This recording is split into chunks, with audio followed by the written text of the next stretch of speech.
that is true. So na hadi so nampamiza ta osamu ne tuyame mbindi konka this time around buli omabena afugeche so nampamiza jangwa umwesho ngo soka muguruze so hadi so nayo naja ground ikintu kongera kuchipushinga so I'm 100% behind people as an independent artist ego kushanga osamu nenda kubitata amoko nyote Paul nyonka tandakana egisho tuzajuguma muhamufu nako kuwa bakigamba kwaraze kuteka mebindi ne moment yo kusumeni jawo samu yachunukamu ni stepping about ebyo yakavimbo iranda amashangaza ganye ngamara ayina imarira abachikurushana mbera kumujema bari have him on the show they start selling propaganda neza kufroping right but now on his side yatandika maybe overcharging abantu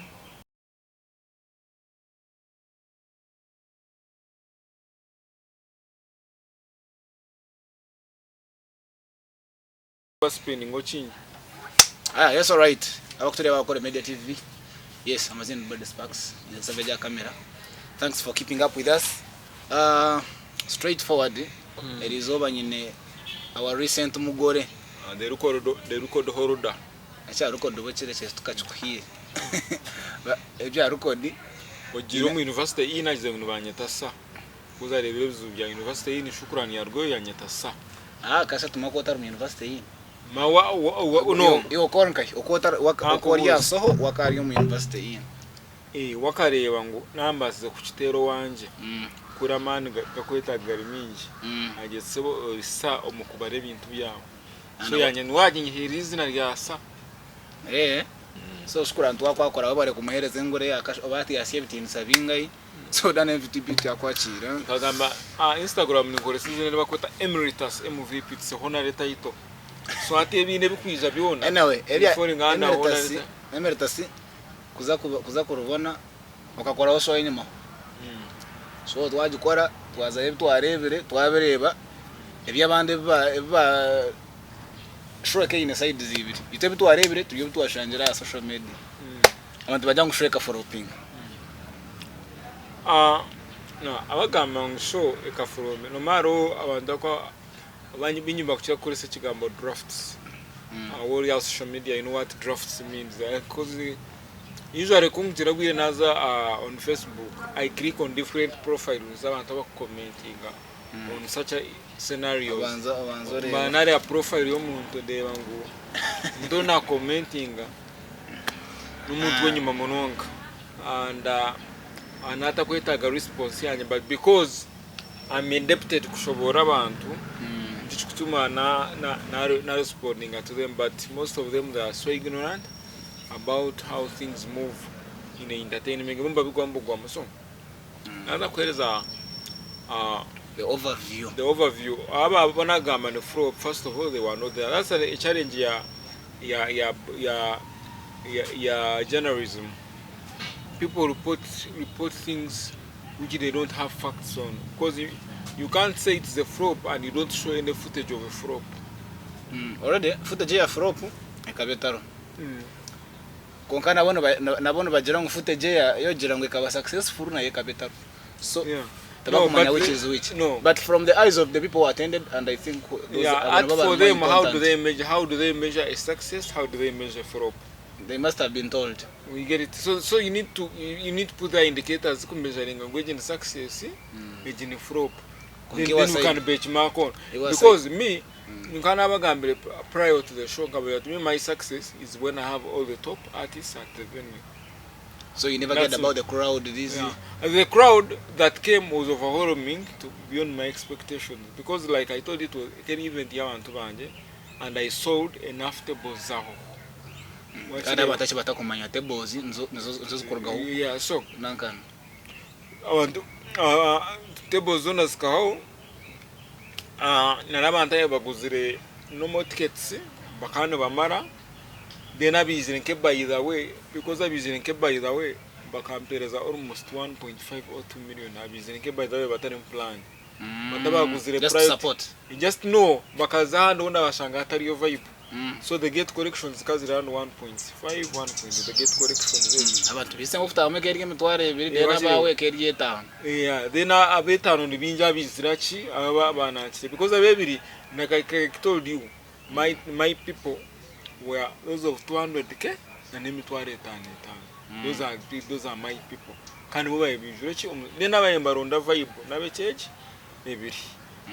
You get it? So that's it's because Ramuriam can you add online ticket sales. Online wakabari wingi na wao. So but on the gate you get 1.1 our gate it was 1.5 because actually I can't to regulate who is coming because I don't want you to come because so is the public place. You cannot limit people based on maybe on money. We get fee not because muamure bariato to no. You know today so does not work. However, there is a private event. If you feel like you want to associate with the event, you pay this. So dani otaka stay mu ruzungu rwinji to the people bakutureba dana jona bizo kumamanyisa ngwe mwarebere biri contrary nebyabiro so different. Yeah, no. Bobari in agenda yabo. No, because I'm talking from my own POV. Nyamanka ndia show kaza yo Shankina, the whole place was already full. But kuna namara yo like 30 minutes na one of the bloggers ya posting am show yaje lati yasara. So kuna amaze kureba simunimuka na nanza miso naye buzebe nebichi but nitekateka. Kano kanyamba tuwabingambira. No, aho kana cyo kikangiza kunyo vibe because me actually na bantu binje cyabateganise munonga cyabateganise muno no kushaka nkantari seated in one place. I was busy with my people okori yo mugore nko kana orobata because umuntu akampetence zenguze kusitama no I needed to attend to my people. So in short, just like describe the show okuyabira in your own. To me it was a success. I exceeded expectations and I've done a post analysis of the show and they tell abantu about supporting you. How was it? Where did I go wrong? How can I better it next time? Everyone is positive. We were overwhelmed. In n'abanshabire kumanya nibahabe bakora ticketing inamindi komende ticketing platform inkozise inondo komende jaba risks no abantu abarabira no abantu ababonira connection zabo. Yeah, so those are the things. That's what I was saying. I think the cardinal objectives are shows zikaruga people so, got connections. Yeah, help baby bakoresha ngora and others along the way. Help baby bakoresha ngora ba kataria kando. Even there's the plan of Samalak that revealing about collaboration. So the core was achieved. So whoever is selling his propaganda and interest is there, and sometimes you have to come you can't you don't go you so, don't need to do a lot to explain to a fool. No murechira yo agena neceye kozo umuntu kasa kumushobora ikintu cyo kureba ngo nagize habya abantu. But that's what I encourage people. Man of business ya journalism, business ya blog, please always provide facts, satisfactory information. Yeah. Binyi nicho bakubasebera ako gamba cyo kusobata yana ngoroka se tukusige wowe. Anjineba. Ndi manyisa no aruga byawe bya emotions nakiri mamse. So people no chika romano wakore yoyebo uzomba bloggers no mu Western Uganda abachimbi bibi bataka musibaka. Itoka bona go wakora ya mega banda kora mega no bako. No abandi kana babayora bakabatwara. No ranyisimbira. Wachireba. So because nimanyine facts zibarenga ibyo tukare turepuke. Wachireba. So ikintu zo kwa abantu please akankanganere sonogo kanye no kumuteka umushaka gwa misleading the public, misinforming the public. That's you Google the case is there. Gabe msange get betu birjiro. Tugaruka because is the colleague. So abantu abakutureba to sum it up, then MVP show akaba successful on bit aspects ibiri. Expectations is that anapunzo yabwine according to him. Then of course na the main objectives are when she abakoze radio show nazo zikarugayo. Ani ne nimwe songoza shabire ngumukorere nk'echo. So people bakafuna connections zinko kuchabekera anticipated abandi bafuna mukone nankani abandi namba bazifuniraho baturandi benda kugira ngo nyenda namba ya nanka I want to get up close with so and so kikabaho because actually nimwe mwaganyirwe muna mununga kimba amba be barobona tina untine namba yo untine namba yo no unta kugenda atitamabandi. So that's how the show was according to him. So should we expect tukuza kuchimalira to expecting ogundi season 2? Because like I told you initially, I was benchmarking to sell an idea to some people who really want to take it an extra mile. Already there's an artist who contacting an equivalent to that. Okay. An equivalent to that. So I'm yet to meet the artist on one-on-one. We see how we can better it on season 2. So yeah, so that's but I'm happy with everything because it was a success story.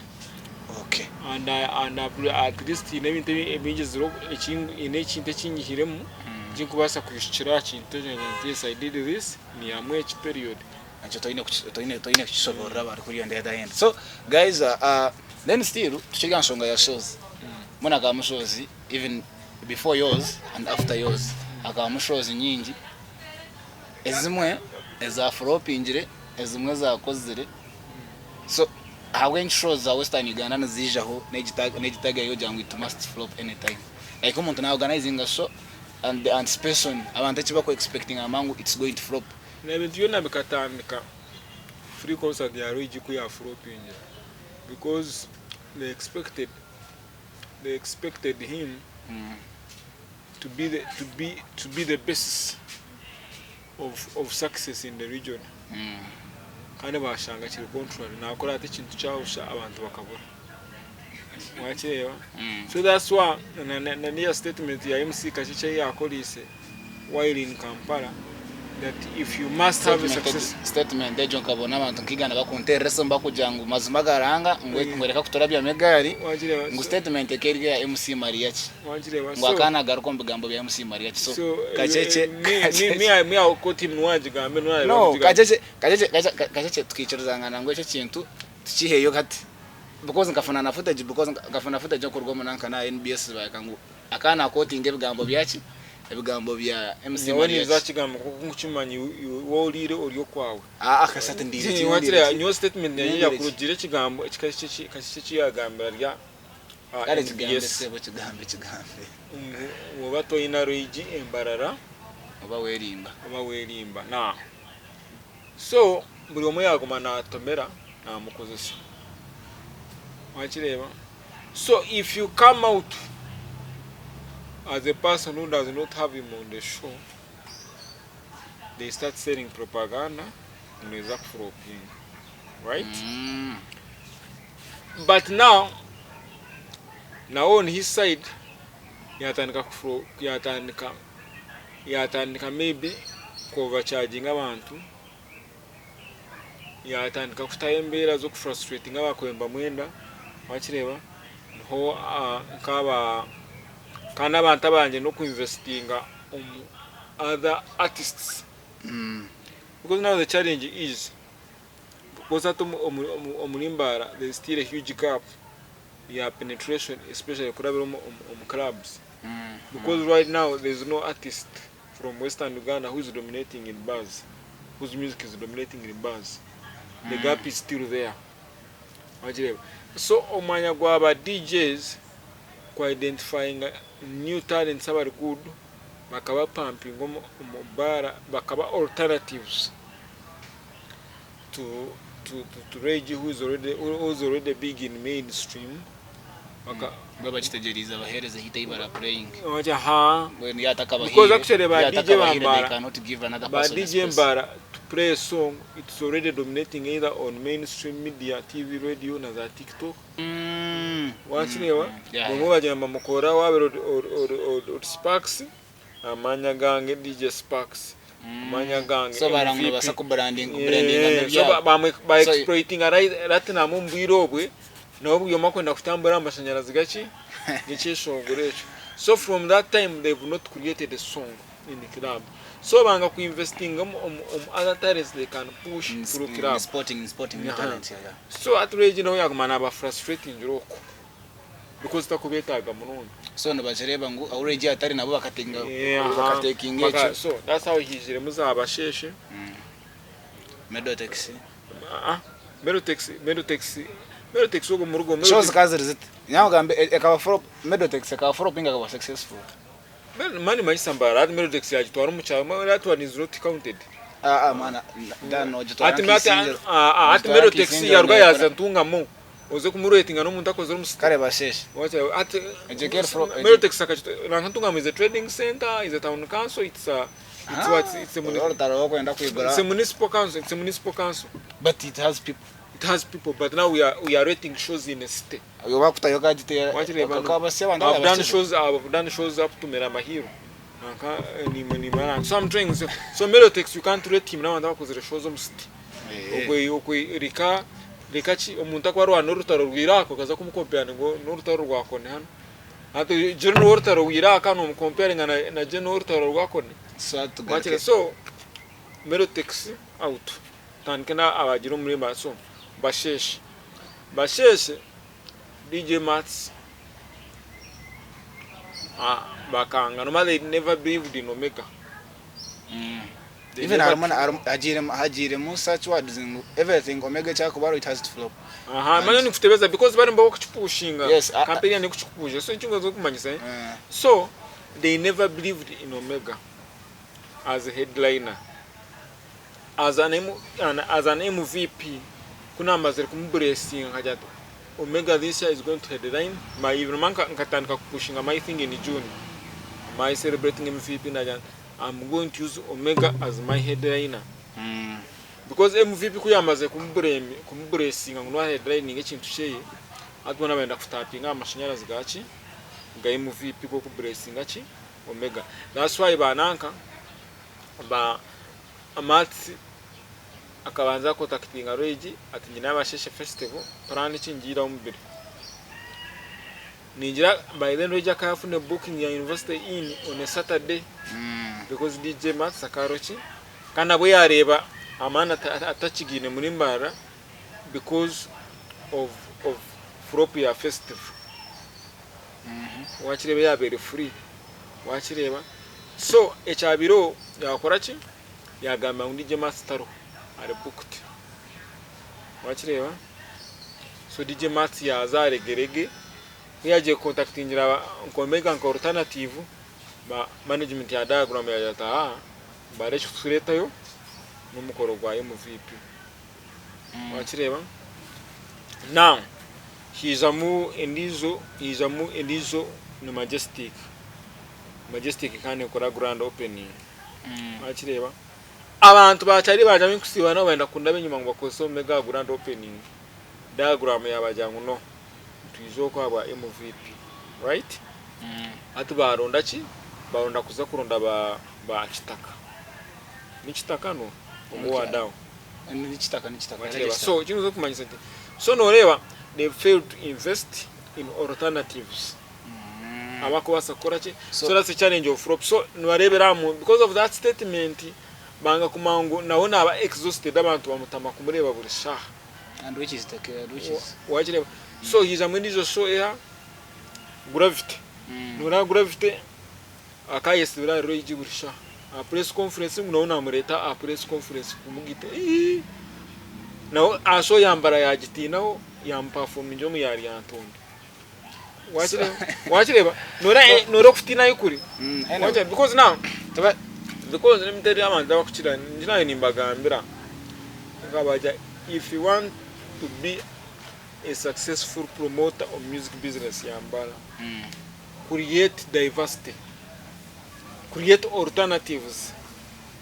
Wachireba because mwale mera muntu omwe nabo overcharginga wachireba abe exploitinga even in every other business monopoly is bad. So chuchiretera byone bikuba hebi because yes noza kureta umushunguzi kuruka Kampala. Do you know the cost of getting an artist from Kampala? Because binyuba artist abari Kampala tibine motoka wachireba na ine hit kwa katine motoka noza kumhaya ringa jeti nyitage mutwaye mitwaro 15 per day. Why I'm giving you a scenario iyo budgeting uino kumufuna accommodation kana kujya n'abantu kabana najya tunenda kutambura na bounce nenda kutambura no television nenda kutambura no na manage waje so shango already uri mu 2.5 wakireba kandi kunujya ngo investing iro mwana wa mu equipping wa muheza all the resources nubaza no kumurete na million mwasho yawe wakireba kandi umuheza dining sakore kintu icyo cyashozi. So challenge was because they failed invest in diversity. Wakireba oba kwesa anyambire yaba frustrating tibine cyo kubaza kuso that's why abasheshe flopped nanka n'indijoniha gravity nacyo kikaremerayo ikindi cyo cyabiro cyashukurana shukurani kamugambira ndi kupushinga my concert namenya nti sebo we're going to use Reggie as a headliner for your show. No, ngara I'm promoting for his show. Na mnyantu your show ngunaza kuperforming. Like yes, you can kuranga him no mujurisa no mugamba, but are you sure ngwara adena za kuperforming? So thanks ngokam performing. But he didn't help him. He did not influence the show. He didn't do much to influence. Because atokanga promote no mukoresa show yawe abara kupostinga page yawe. Wakireba? Echini kama drop kasta kama drop drop kandi gamba you listen to that drop very well. Tirakina drop tina yagambe ngenda kumperformingira. Akana itabantu mwisho ashukura. Akati atabantu bambara nimbe yo amazina ninye Rage mana abazaje ati yo it's your boy Rage, it's your boy Rage. Abantu bambara nimeta mwije muhagire shukurane MC. Okay. Izoberi University in period tina yagambe nanye ninza kuba ndiyo tina ikirecho. Okay. Kastaka performing. So kastaka performing. Echo nchireka chishukura ngamugambra next time know who are you people, know who are using you. No, other no mwana wese bira because tokanja ngo omwana wese babantu no nti you need first identify ogumuntu naza kunye umuntu kubani mwetaga nakubaro ninga nakubata. Kandi chini red flags kazi runyinji. Ashoya nakashukura nanya ngushukura akachitamu kifuba binji ba MC tunabe na supporting kandi kayebaruhuka nabarebere ba bakizara stiminati ninyabaka bakagira ka crisis meeting bajya ngutuza kuhemuka bajya bakagira ka crisis meeting because aro crisis dana ka performing washukura ntibeto jiri kwendera ariyo tipo Asto ati going to gambo muzarabireho ebireho flopping flopping and the whole stuff around those shows. People so tipo yeah, right now. People is doing very well. Just I'm frustrated kujango Bruno nikakwa asiromweshongoza kamuguza awesome entertainment. Bagumuguza bati. Bakireba akayijo nka complaininga kandi bire bachikoraho bacindwa. Buri video nebe mbateka munyamunyonyi. Video bakijya uploading bambaguza tables bateka mu cyeshonguru cyane. Of course ndishime cyo trend. Nabayangu the people your marketing is an independent artist. He has other songs. Acha kuchiza mecho tubarashi abinji tubarashenge. No bachindwire. Akwa influence ngasindika communication immediately. Still about T-Paul's gundi. Saka jako sati ya T-Paul. Agana cyo shongo cyana ide Jasmine. Kitaka kiraha cya Didi Jasmine kangambere. So benyine challenge na no mushango ngutiro wa another manager. Namyantu mungambira mazima Bruno mweshongozi yamugurizo osa munye kintu cyanyu kibarekere. Bruno ninga Addison. Who is more responsible? Mana ni kutebeza Addison abari biza ba in exams. Onkazi mazirati yazana okwijja ground. Kozi ntushomana wa campus. So mujye nyo mungambira mazima ekivuro mwamukigurize osa. Nyo nchiruge munchi barekere because osa first of all ne believing so mu exploiting abane bakoreseze busha. Bakireba because they believe in the die hards. You wanna okura ngo ba influencers at the end of the show bona mabati na chacho. You know customer bafuna selfie. Bafuna selfie. Abantu bashobora photo boost ne bemerera bafuna selfie. Bafuna za shares za Rex. If you want to work die hard also those are the benefits. Teze byeshongura okay gumiza we are running short of time. Twamushango Harrison mujanti wano mangu Bruno mweshongoza mugurizo osa nombo ngambe kintu cyankirugemo nyumpushing mweshongoza nkachari wanje ngebe kushanga ni afro front ni impushinga kingo nabigam immediate manager wa tipo nkamugamba ndo video bwana mwasho kubukora nkabure mu cyishongoro cya Nyamyonyi mu nko team yanyu of course Paul atoka mutamburiza ari Nyamyonyi because he has had hits over the years toka mutamburiza ni senior management mwe bare kuchindura bagambere ngo bare kura MVP no because they considered me as an expert as a positioner bakachindura so video bona hati yani bwiza muri mu bishongoro bindi za tamtam ekirebo mwe of course yeah by the way cyo bagambye bona boneza story ati so video bona ungaburisha simanyi 10 over 10 over 10 tare bindi so echo bachinduremo so na Addison ampamiza ta osamu ni tuyame mbindi konka this time around buri omabena afugeche so na ampamiza jangwa umweshongo sibaka muguruze so Addison nayo naija ground ikintu kongera kuchipushinga so I'm 100% behind T-Paul as an independent artist ego kushanga osamu nenda kubitata amoko nyo T-Paul nyonka tandakana ejiso tuzajuguma muhamufu nako kuba bakigamba kwaraze kuteka mebindi ne moment yo kusmeni njya osamu yacunukamu ni stepping about ebyo yakavimbo iranda amashangaza ganye ngamara naye marira abakigurisha mbera kumujema bari that is for you kakoba management mwebare kandi Bruno ije shunganje Addison ni mushoborire umushunguzana mangu ndakora butter trade tugambire kare itebadaye hadizwe ndakumahana so na utkendera still numuhizire mu no hizire mu collabo ya Lydia Jasmine ngarabarga gundi barga on an interview ababurize T-Paul ngo nayeguma korana mweshongo zichi T-Paul yakora yaja muri Lydia Jasmine out of nowhere like in 2-3 days shongoro akabachikozere audio na video and I'm so positive with the way Lydia Jasmine are gonna pushing a meche songorechi actually to be sincere I think I've seen it but I've not listened but sakajiro but I'm happy for the collaboration but I've seen it passing here and there but I will take time now when I'm free I listen but Lydia Jasmine has been good on collaborations. I've had Freezing, I've had Singer and I've had other songs. Lydia because Lydia ni Nkundecha Amasuka, that's my favorite song of hers whatever. So ebindi echichasa one sawa I've not heard but I've seen the flyer. Actually I put the flyer on my status. Audio think achuri chizemo na video think ajirebira. I just see snippets zayo but I'll be having people soon na Addison kana sindi just when I will take time and listen. So abantu ntaka kusaza roga chaka nime mutaka yebangu biro 20 byo kwa kana next year 2025 Jackie Bwemi live in concert niyo mwengula garden ogwe mureka no muntu wanje Jackie Bwemi ogwe Jackie Bwemi 100% no I'm behind her nga shows aba gospel zonos gamba uchi zo zini kirase yazo tuzikafu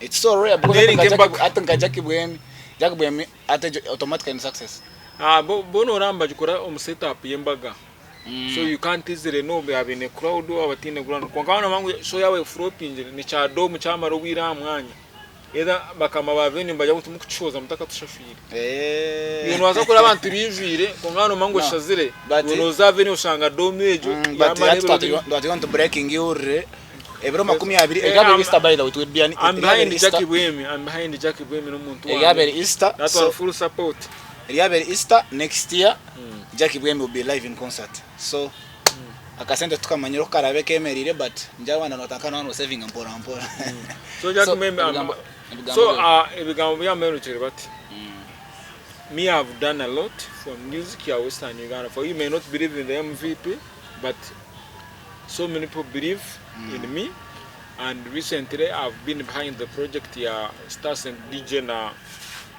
Kata Vibes and La Wine. It's coming out this Friday. That's the brain MVP while behind it. Kareba video mbaka ndajita mesente video yawe so umuntu akuzoka kagamba MVP akoze I've done some people who know me they know what I've done for the industry so ebyanje nibiyereka from the people who matter then ekindi if you know an influencer you are a promoter actually in a challenge na naka na Councillor Amon needs to be Ato. directed very well. Barachenge. Echimwe nakusobora. Hapana. Okay. Yogana akusobora. Kambe byawe nyona amara. Echimwe nakusobora. Kakankusigaho. Echimwe nakusobora. Soborera byawe. Councillor Amon areke kwese kigambo bloggers. Aye phrasing nka TikTok because blogging involves writing. So young man identifying nka blogger na man misleading abantu. So word blogger or influencer use the platform yeruho kweleza abantu the right information leka ku misleading abantu with information because that abantu batangiye kunda music batangiye kunda content kurwa mu Western Uganda. By the moment watandika ku misleading abantu utishoye tabire flop okakwata video bwakaruka kumana obusharinga chikuyamba industry so omwigarukemu bonkahana industry ya Western Uganda yone jana ne nyuma na Brady Sparks itu watanche kumugura na watatanche kumisiko atagana kunzandra so yanje ni utinyo rukubura cyo kumbase de so but otherwise ni nsima mwena aba following Ankole Media we ati na yankamureka kare yatukore set echo jamunarga set tukumanza ngo ndabye megari ni utinyo ine be y'umuntu uri kubasa kungura daro so nimbasa ku blogging chinkuba nyende chinkwenta ku abantu ba stopping ku misleading abantu they should give them the right because people have started loving information from them. Yeah, just ebo ano gamata yino buzibest wanda kunda bya megari kandi ya echingumanyisa kana abantu bafuna identity wachireba tukayeta nanka okabalida oti ninye kwebembera abasiramu muri mbarara kana uyu munyakaturiki that's my argument wachireba tukugira ngo since I started blogging you've not blogged, you do video is blogging, so you need to identify yourself ukazomu category kana ukaji making a better already are achieving a success from that side. So blogging ngozo mana azakura tinyena me blogger yakushoma wate blogger means ashange blogger no kwandika kandi wakuziriche so echo nacho mukitereza echamuhero mu supporting buri mwana wena aji promoter so ananga added tomorrow was full of a comedy store without Brady. So in Western Uganda you can do a show and become successful without him. I have to write now to get a taromuntu munavuga Western Uganda. Manje so jo propaganda batambuza yona MVP did the show. It was successful without him. He was invited umuntu kuja attending nkaburinzo teaser, but it was a success. So in short, everyone has the potential to do a successful show. Bantu mmereka kuba mislead mkaza ku overspending asente mkara kuzinvesting mu marketing then and chindi influencers we have today they need to find new dynamics to how they can convert what they influence into numbers. Wachireba ebe kusangwa ineba ngani ngama shukura nakaine ba akaine abantu nkamunana poster abantu kone tinki kuma poster ata wikuma poster bakareta abantu banga wachireba tirabe songo zakatiro ba influence zimma you know what I'm saying buri mwesongo zo kureta mazereke buri mwesongo zo kureta ukamuteka afraya abaine potential kureta abantu bakurengo muri 10 niwa mutawose izina abakurura baba ebo kusanga dan kontatira posta o ine potential kundetera abantu banga so ejene songa kuru atureka kumana muteganisa abantu bakore bwa furaya babateka posta utakubaza no kureta abantu munana asho arabunde yo inbox ariko nanja ngumuteka atipo nambuza nachimanyi imagine kumanya so omuntu wako eri wali mu byafuraya byananka so oteko umuntu kumanguna basa konjera mweshongo no tukunyunyu utachi mweshongo nene ba influencers nimwe one extra mile ebe kuteka status chintu one extra mile zo inbox yo muntu please can you support this show, this is what is going to be there so that omuntu that's what is called influencing. Notoka manobe na gas status omuntu akaza gukora za tuja izo wagasho abantu bakabura. Okay, so njara nchecho twatine dane MVP twatine NKORE Media utakaiba kusubscribinga kulikekinga kusharinga no commentinga doing whatever you are doing, keeping all that kind of engagement. So kisano gundo murundi